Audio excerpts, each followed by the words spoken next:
오늘 열왕기하 23장 28절부터 24장 17절까지의 말씀을 통하여서 그의 조상들의 모든 행위대로라는 제목으로 열왕기하 강의 27번째 시간 갖도록 하겠습니다. 지난 시간에 열왕기하 22장과 23장의 말씀을 나누며 모순을 통해 진리를 살펴보았습니다.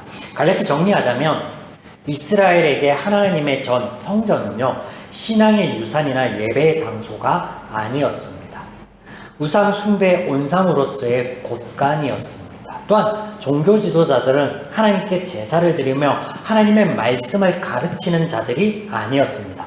말씀을 찾거나 연구하거나 가르치는 자가 아닌 오히려 우상 숭배에 관여한 자들이었습니다. 이런 상황 가운데 요시야가 홀로 하나님을 의지하고 예배를 할 수 있었느냐? 어불성설입니다. 요시야가 단행하였던 종교개혁은 그의 믿음이나 신앙을 알리는 것이 아닌 이스라엘의 부패성, 얼마나 하나님과 하나님의 말씀을 멀리하였는가, 이것을 말씀하는 것이며, 또 우상 숭배를 얼마나 열심히 하였는가를 보여주는 대목으로서 하나님께서 우리에게 모순을 통하여 진리를 보여주신다, 역설이다 라고 살펴보았습니다. 물론 요시야가 종교개혁의 일들을 한 것, 유월절을 지키고 발견된 율법서의 말씀들을 지키고자 한 모든 일들을 부인하는 것은 아닙니다. 요시야의 변화에 대하여 말씀드리자면 이스라엘은 오랜 시간 지속적으로 다신을 섬겼습니다. 그리고 하나님 또한 그런 섬기던 신들 중에 하나였을 뿐이었습니다. 그런데 요시야의 때에 많은 신들을 버리며 하나님만을 섬기고자 하였습니다. 성경의 표현대로 마음과 뜻을 다하여 힘써 하나님의 말씀을 따르려고 한 왕이었습니다. 그런데 오늘 본문에 또 다른 모순이 등장합니다. 이스라엘의 왕정사 이래에 왕이 전쟁에 나가 패하여 죽은 일은요, 단 2번뿐입니다. 사울부터 마지막 왕인 시드기야까지, 마따니아까지 볼 때 단 2번뿐이었어요. 그 외에는 병에 걸려 죽거나 모반으로 죽임을 당하거나 혹은 평안한 죽음을 맞이합니다. 성경에는 잠들었다라고 표현되어 있죠. 전쟁에 나가 패하여 죽음을 맞이한 첫 번째 왕은 사울입니다. 사울이 전장에서 죽기 전 여러 차례의 전쟁을 하였는데 그것들의 특징을 한번 살펴보면요, 2가지입니다.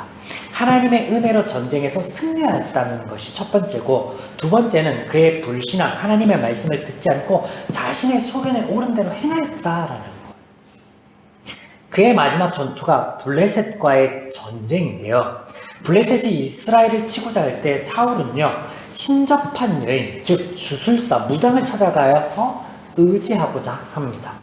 이때 하나님께서 그녀를 통하여 사울이 죽음을 맞이할 것을 말씀하여 주십니다. 그리고 그 말씀대로 그는 전투에서 죽임을 당하죠. 전쟁에 나가 패하여 죽음을 맞이한 2번째 왕은요, 아합입니다. 아합이 왕위에 오른 이래 아람과의 이스라엘 간의 전투가 끊이지 않고 있었거든요. 이 전투 때마다 하나님의 은혜로 이스라엘은 승리할 수 있었습니다. 그의 마지막 전투는요, 아람이 시작한 것이 아니라 오히려 아합이 시작한 전투였습니다. 아람으로부터 잃어버린 이스라엘의 성읍을 되찾기 위하여 그가 벌인 전쟁이었습니다. 이 전쟁에서 하나님께서 아합이 패하여 죽게 될 것을 말씀하셨지만 그는 자신의 소견에 옳은 대로 행하였고 전투에서 죽게 됩니다. 하나님의 말씀대로 되었습니다. 자, 사울과 아합의 마지막 행적 그리고 죽음이 똑같습니다. 2명 모두 전쟁에서 패하여 죽었고 하나님께서 그 끝에 대하여 미리 말씀하여 주셨다라는 점, 또한 그들이 왕 위에 있는 동안에 지속적으로 하나님의 은혜와 말씀을 멀리하고 듣지 않았다라는 점도 같습니다. 그런데 오늘 요시야의 죽음은 이 둘과 비슷합니까? 혹은 같습니까? 이상합니다. 이상해요. 왜냐면 다른 왕을 한번 보시면 다윗이 어딜 가든지 하나님께서 함께 하시고 그에게 승리를 주셨다라는 표현대로라면 요시야, 하나님의 말씀을 따르고 하나님을 따르고자 하였던 이 요시야도 이 다윗과 같아야 할 텐데, 근데 그 반대예요. 대표적인 불신앙의 왕들과 그 끝을 같이 한다라는 거예요. 지금까지 성경의 기록, 하나님의 역사를 볼 때 특이한 거예요. 매우 특이한 거. 이것을 우리가 또한 모순으로 볼 수 있겠습니다. 모순인 거죠. 모순. 왕하 열왕기하 22장과 23장에서 하나님께서 우리에게 모순을 통하여 진리를 보여주셨습니다. 그렇다면 오늘 요시야의 죽음은 우리가 이것을 어떻게 해석해 볼 수 있을까요? 도대체 요시야는 하나님을 전적으로 의지하여 따른 왕인가요? 아니면 다른 왕들처럼 다를 것이 없는데 미화된 것일까요? 잠시 이 해석을 뒤로 밀어두고요. 우리는 본문의 다음 이야기들을 한번 살펴볼 필요가 있겠습니다.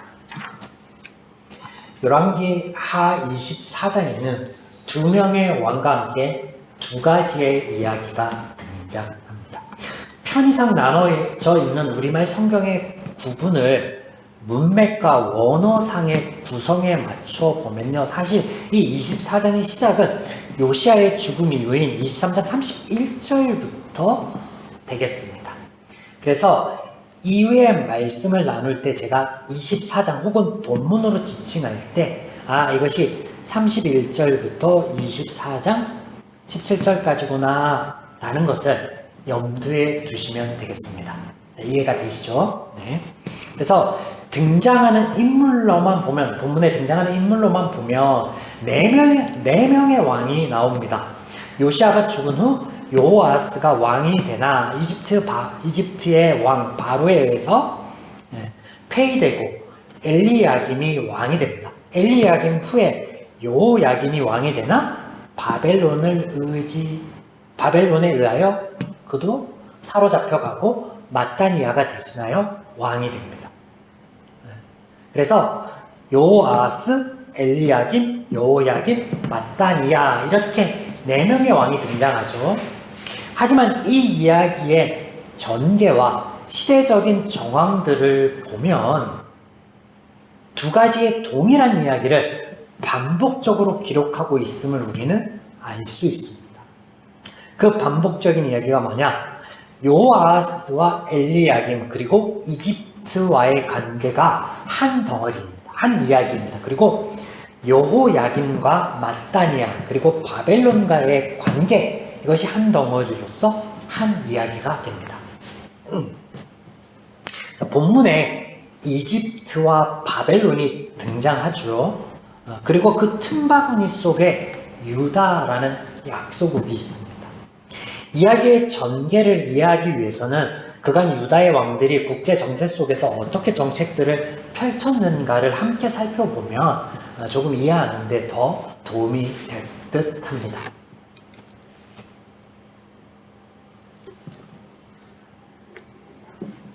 먼저 요시야 전에 므낫세와 아몬 이 두 왕이 어떤 정책을 펼쳤냐 하면 친아수르 정책을 펼쳤습니다. 반면에 요시야는 친바벨론 정책을 택합니다. 요시야의 선택은 일시적으로 잘한 것처럼 보입니다. 그러나 결과가 좋지 않습니다. 그가 종교개혁을 일으킨 것이 주전 621년이며 그 얼마 되지 않아 주전 612년에 아수르가 패망합니다.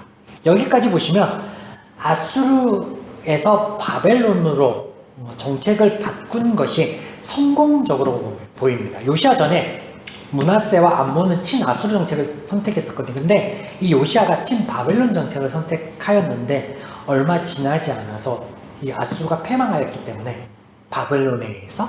그래서 요시야가 친바벨론 정책을 한 것이 성공적으로 보인다라는 거예요. 그런데 조금 더 역사적인 이야기들을 살펴보시면 그렇지 않다는 거예요. 아수르 패망 후 아수르의 잔존 세력들이 그 명맥을 겨우 유지하고 있을 때에 새로운 패자로 바벨론이 일어서고 그 틈바구니 속에 전통적인 강국이었던 이집트도 다시금 패권을 얻기 위하여 힘을 키워 일어납니다. 이 시기 이집트가 남은 아수르의 세력과 연합을 하여 바벨론을 치고자 전쟁을 벌이는데 아수르 패망 7년 후인 주전 605년이 됩니다. 그리고 이 전투가 세계사에서 등장하는 그 유명한 갈그미스 전투가 되겠습니다.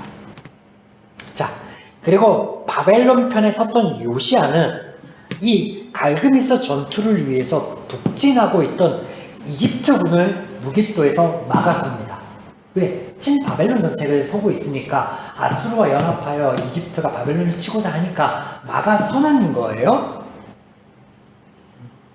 갈그미스 전투가 있기 전인 주전 609년입니다. 그리고 이 무깃도 전투에서 요시야는 전사하게 됩니다. 친바벨론 정책이 그를 죽음으로 이끈 격이죠. 결과는 그렇습니다. 요시야의 죽음 후 백성들이 그를 대신하여 그의 아들 여호아하스를 왕으로 세웁니다. 그러나 그 또한 얼마 가지 못합니다. 여호아하스의 통치 3개월 만에 이집트의 왕 바로 느고가 그를 폐위하고 요시야의 또 다른 아들 엘리야김을 왕으로 세웁니다. 자, 이렇게 왕이 된 엘리야김이 친이집트 정책을 폈을 것은요, 자명합니다. 왜냐하면 이집트로 인하여서 그가 왕이 되었거든요. 그러나 그의 때에 바벨론이 유다를 위협하자 잠시 바벨론을 섬기는 척합니다. 3년. 그리고 3년 만에 바벨론에게 등을 돌리고 친이집트 정책을 이어갑니다. 그의 뒤를 이어 여호야긴이 마찬가지로 친이집트 정책을 고수하죠. 하지만 그 사이에 패권은 이미 바벨론으로 기울어졌습니다. 주전 604년, 그러니까 605년에 1년 전에 갈기미스 전투에서 패배한 이집트를 이 바벨론이 다시 전쟁을 일으켜 대파시키고 그 영향력을요, 나일강 유역에까지 행사하게 이릅니다. 성경에 그렇게 등장하죠. 7절에 24절 7절 애굽 왕이 다시는 그 나라에서 나오지 못하니 이는 바벨론 왕이 애굽 강에서부터 유브라데 강까지 애굽 왕에게 속한 땅을 다 점령하였습니다. 그래서 문명의 발생지라 여겨지는 유브라 강에서부터 이집트의 나일강에 이르기까지 그 모든 영역에 바벨론이 힘을 행사하였다라는 거예요.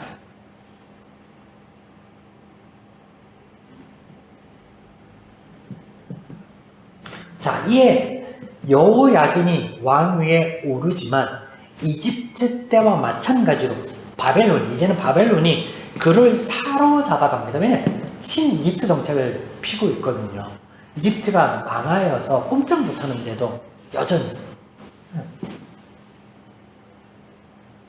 그리고 요시야의 다른 아들인 마따니야를 왕으로 세웁니다. 그가 유다의 마지막 왕인 시드기야입니다. 이렇듯 위로는 아람과 아수르에 이어 바벨론까지, 또 아래로는 이집트까지, 심지어는 형제 나라인 이스라엘에 이르기까지 유다는 늘 위아래로 치이는 꼴로 약소국의 서러움 속에 있어야만 했습니다. 그리고 그 사이에서 눈치를 보며 상황에 따라 어느 나라에 붙을지를 결정하여야 했고, 이집트를 의지하다가 아수르를 의지하다가 바벨론을 의지하다가 갈팡질팡하는 그런 모습이 왕의 이야기들 속에 그간 등장하였다라는 거죠. 자, 본문으로 돌아가 보면 바벨론을 의지하던 유다는 이집트에 의하여 주권을 유린당합니다. 이집트의 왕 느고가 왕이란 말이랑 바로란 말이 같은 말이죠. 그래서 이집트의 왕 이 느고가 여호아하스를 패하고 엘리야김을 대신으로 왕으로 삼고 그 이름을 여호야김으로 바꿉니다. 이어서 이집트를 의지하던 유다는 이제 바벨론에 의하여 주권이 유린당하고 왕은 사로잡혀가고 바벨론 왕이 마따니아를 대신하여 왕으로 삼고 또 그 이름을 시드기야로 바꿉니다. 그래서 두 가지의 이야기가 보면 등장하는 거예요. 바벨론을 의지하다가 이집트에 의해서 주권이 유린당하고 또 이집트를 의지하다가 바벨론에 의하여 주권이 유린당하고 동일한 이야기가 두 번 반복되는 거예요. 그래서 이 이야기 속에 공통점을 찾자면 첫째는 유다가 강대국의 틈바구니 속에서 잘못된 선택을 계속 했다라는 거예요.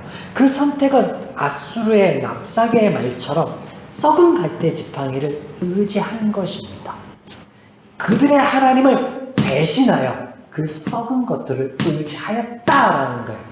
첫 번째 공통점. 두 번째는 왕의 이름이 바뀌었다는 거예요.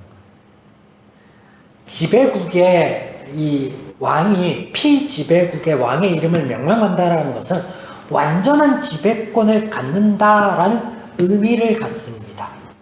그런데 이때 등장하는 이름들이 재미있습니다. 의미가 있다는 거예요. 자, 보시겠습니다. 엘리야김에서 여호야김으로 바뀝니다. 엘리야김은요, 명사 엘과 동사인 쿰의 합성어로 엘께서 세우셨다, 하나님께서 세우셨다라는 의미입니다. 이를 이집트의 왕 느고가 여호야김으로 바꾸죠. 무엇이 바뀌었습니까? 엘리야김에서 여호야김. 네, 엘에서 야훼로 바뀌었습니다. 히브리어 엘은 한 분이신 하나님으로 해석할 수도 있지만 일반 명사인 신으로도 볼 수가 있죠. 그래서 성경의 대부분의 불신앙 혹은 일반 명사로 하나님을 가리킬 때 실질적으로 이 단어가 많이 사용되었었고 그간에 우리는 또한 성경 본문의 주제들 속에서 이것을 확인해 보았습니다. 네, 그래서 바뀐 뜻을 보면 신께서 세우셨다라는 의미에서 여호와께서 세우셨다라는 의미로 바뀌었다라는 거예요. 자, 의미는 조금 후에 다음 대목을 살펴본 후에 함께 정리해 보도록 하겠습니다. 자, 마따니아에서 시드기야로 이름이 바뀝니다. 마따니아는요, 여호와의 선물이라는 의미가 됩니다. 이를 시드기야로 고침으로 어떻게 바뀌냐면요, 여호와의 의로우심이라고 의미가 바뀝니다. 이 두 경우 다 모두 유다의 권력을 행사하기 위한 전략적인 차원임에는 틀림이 없습니다.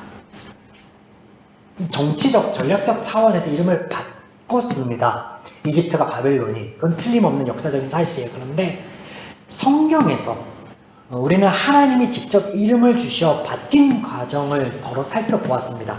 주로 창세기에 등장을 하였죠. 아브람에서 아브라함으로, 의미는 큰 아버지에서 열국의 아버지로, 야곱, 속이는 자에서 이스라엘, 하나님과 겨루 이김으로, 두 경우 모두 하나님의 은혜의 역사하심의 결과로 우리가 보았습니다. 자, 오늘 본문에 지배국의 입장을 빼고 하나님의 역사적인 측면에서 어떤 의미로 받아들일 수 있을까요? 자, 이야기의 흐름을 보시면 공통적으로 그들이 조상의 모든 행위를 따라 여호와 보시기에 악을 행한 것과 그 결과 그들이 이방 나라의 포로가 되었다라는 거예요. 이게 공통점입니다. 두 이야기에. 또 하나님께서 말씀하신 것과 같이 되었다라는 거예요. 열왕기하 24장 2절 이하의 말씀과 10절 이하의 말씀에서 강조되는 것은요, 유다의 패망이 여호와의 말씀처럼 되었다라는 거예요. 여호와의 말씀처럼 되었다. 원인은 그들이 그들의 조상들을 따라 죄를 지었고 죄의 선택을 했다라는 거예요. 오늘 말씀의 제목처럼 그의 조상의 행위대로 그의 아버지의 행위대로. 자, 그렇다면 하나님께서 유다의 패망을 유도하시는 것일까요? 그들의 범죄함으로 인해서 심판 이후 형벌인가요? 아니죠. 아니에요. 여기서 강조되는 것은요, 하나님의 말씀처럼 되었다는 거예요. 하나님의 말씀처럼. 하나님께서 그들의 죄의 선택의 결과를 돌이키시기를 원하시는 마음에서 그 결과가 어떻게 될 것인가에 대해서 말씀하여 주셨는데 그와 같이 되었다라는 거였어요. 되었다라는 거. 여기서 발견되는 것은 무엇이냐면요, 하나님의 주권과 의입니다. 여호야김 그리고 뭐예요? 시드기야. 하나님의 의로우심, 하나님의 주권. 이게 무슨 말이냐? 우리가 구약의 다니엘서와 같은 성경을 통해서 이미 익숙한 표현이 있는데 그게 뭐냐면 하나님께서 열국을 세우기도 하고 또 패하시기도 하고 그 안에서 왕을 세우기도 하고 패하시기도 한다 라는 말씀을 들었는데 이것을 하나님의 마음대로 역사를 주장하신다라는 의미에서의 주권이 아니에요. 그런 말씀이 아니라 죄인들의 죄의 원리와 마음으로 인한 죄적 선택을 하며 그 결과를 맞이하는 그 과정 안에서도 하나님께서는 그들을 위하여 선용하시고 역사하신다, 구원으로 이끄신다라는 하나님의 구원의 역사 안에서의 주권을 말씀하시는 거예요. 그런 의미에서 주권이에요. 오늘 유다의 패망 가운데 이 하나님의 주권을 말씀하시는 거예요. 또한 이것이 하나님의 의로우심입니다. 그들은 하나님을 버리고 다른 것, 이집트를 의지하고 아수르를 의지하고 바벨론을 의지할지라도 하나님께서는 그들을 버리지 않고 은혜를 베푸시는데 이것이 하나님의 의로우심이에요. 심판자로서의 의로우심을 말씀하시는 게 아니에요.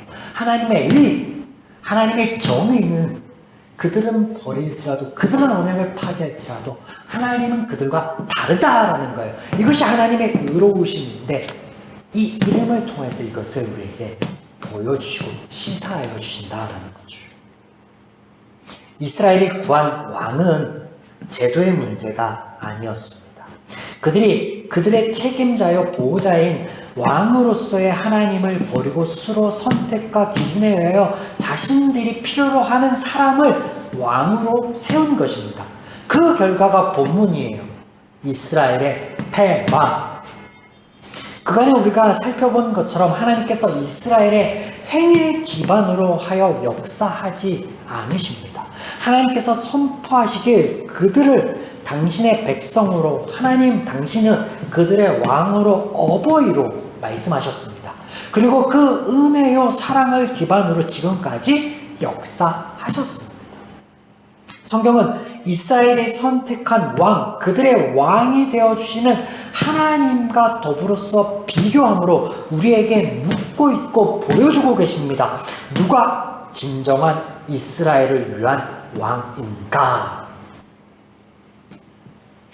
또한 본문의 두 이야기 속에서 여호야긴은 그의 아버지의 모든 행위를 따랐다라고 하며 24장 9절 여호아하스는 그의 조상들의 모든 행위를 따랐다라고 말씀하십니다. 23장 32절 두 구절이 바뀌었네요. 네. 하여튼 이스라엘의 모든 왕들이 죄인이며 그 행함이 같다라는 거예요. 동일선상에 있으면 이어져 있다라는 성경적인 표현입니다. 등위접속사에 대해서 제가 2주 전에 말씀드렸죠. 등위접속사. 네. 이제 서두에서 언급하였던 모순 이야기를 지금 이 이야기들과 연결하여 보겠습니다. 요시야는 종교개혁을 하였습니다.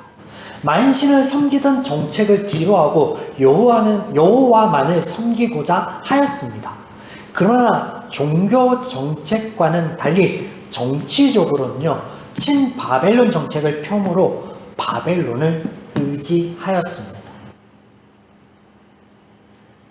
종교적으로 하나님을 따랐고 정치적으로는요 바벨론을 의지하였다라는 거예요. 이 대목이요 그간에 있었던 많은 왕들에 대한 평가와 다르지 않다라는 거예요.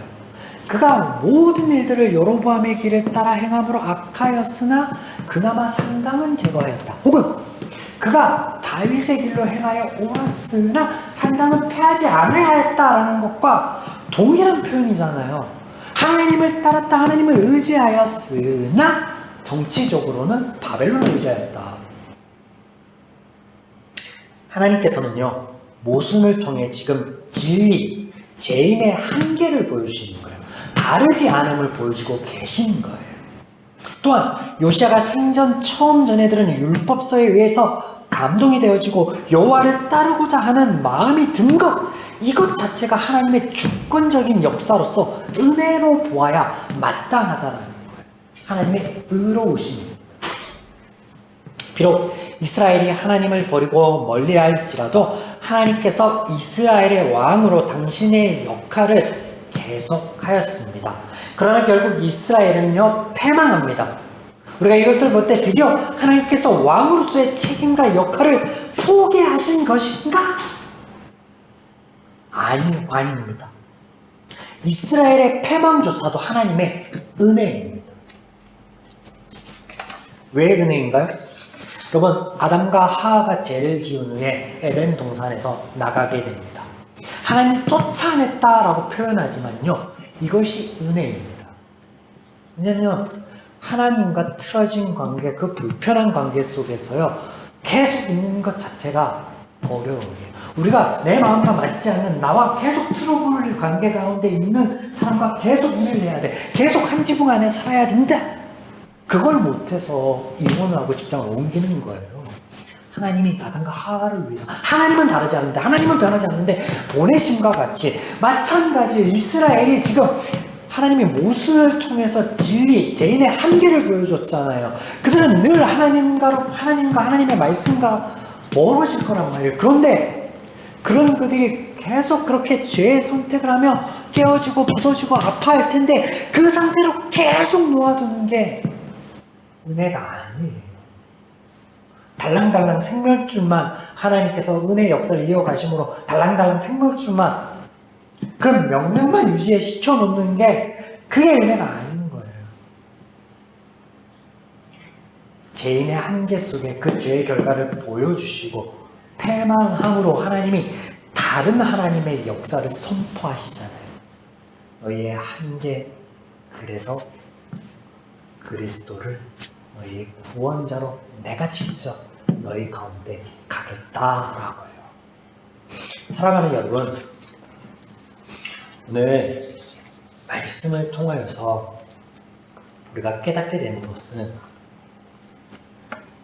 때로는 우리가 하나님 앞에서 신앙생활하고 말씀을 가지고 부단히 애쓰며 치열한 영적 전쟁을 치르고 있을 그때에 우리의 짧은 소견에 하나님의 역사하심이 맞을까?